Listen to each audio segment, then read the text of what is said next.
Jeff Jones says he was just 9 years old when the beloved priest he first met at St. Joseph's in Pekin started sexually abusing him. Every day. Since I was 9, 10, I think about this. And he's not alone in his claims. The attorney who represented him and 11 others in a lawsuit later settled with the Peoria Diocese said these cases are still happening today. Well, we've handled between 200 and 300. I think it's north of 250 now. I think we have about 40 cases in-house presently that we're working on. For Jones, he says the sexual abuse he suffered at the hands of Father Walter Brining lasted 6 years, but took him decades to reveal. I think it boils down to shame and humiliation. It's something Illinois State University professor Dr. Shelley Clevenger says is common among victims of sexual abuse. You might not know it's abuse if you're a child, and what's happening to you. You might just think in context of somebody giving you affection, or you think that's what's supposed to happen between adults and children, or you might love them because it's often somebody we know and respect, and you are afraid of something bad happening to them. Clevenger has a unique perspective. Not only is she Catholic, she also has conducted extensive research on sexual abuse survivors and teaches a unit on sex offenders. She says it's common for abusers to groom their victims, winning not only their trust, but that of their family members. Part of that, she explains, is a power dynamic involving a person in a position of authority.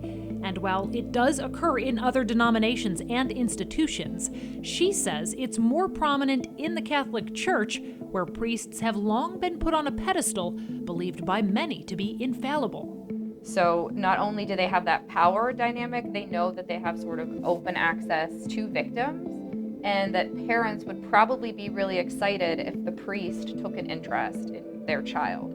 But what would motivate someone to commit such heinous acts on children in the first place? They're pedophiles. They are absolutely pedophiles who are using their position to gain access to children. Pedophiles are attracted to positions where they get to work with children. However, an Illinois psychologist who says he's counseled accused priests here in our state has a slightly different diagnosis.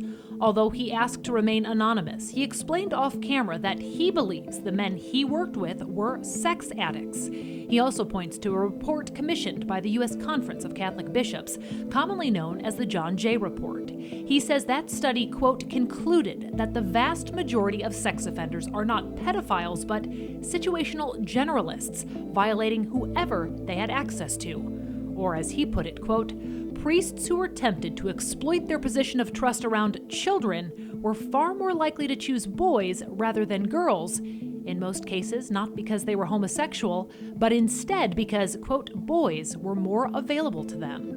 Still, whether these were pedophiles or sex addicts, why was this behavior not identified sooner, and why were some of them moved from parish to parish?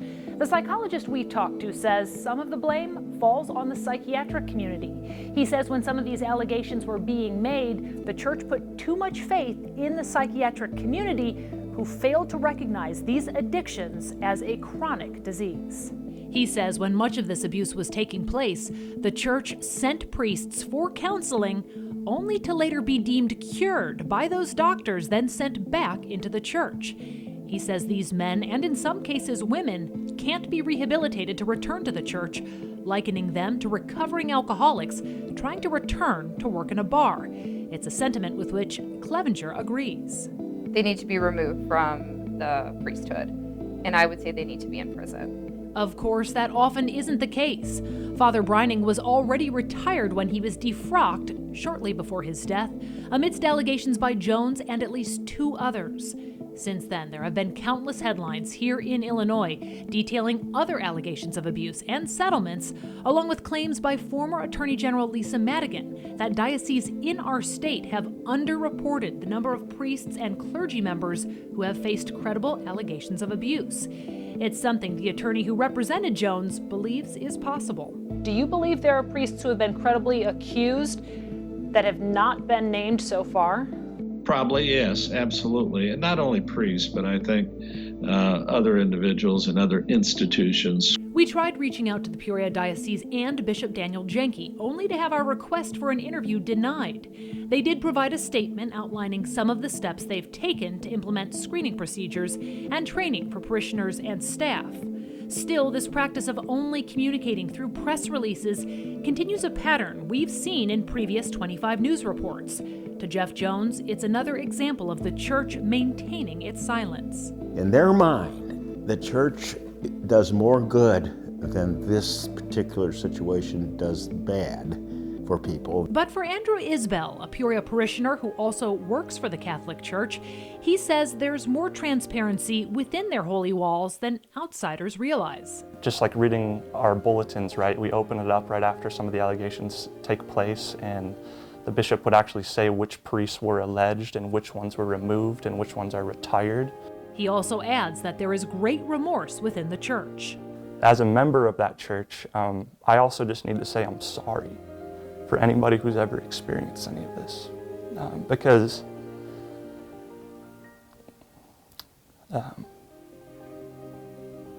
it's not okay.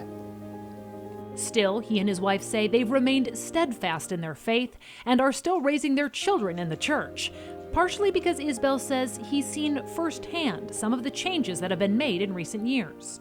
As part of my job, I work as a religious education director, so I actually have to go through all of the screening that takes place within the diocese. He says that includes fingerprinting, background checks, and training on spotting sexual abuse. These are steps he credits to those survivors who have come forward, breaking their silence to hopefully help the Catholic Church start to heal. I think that the awareness will do a great good in the church because it will allow the church to dialogue, to speak about it. And in speaking about it, I think that only good can happen from it.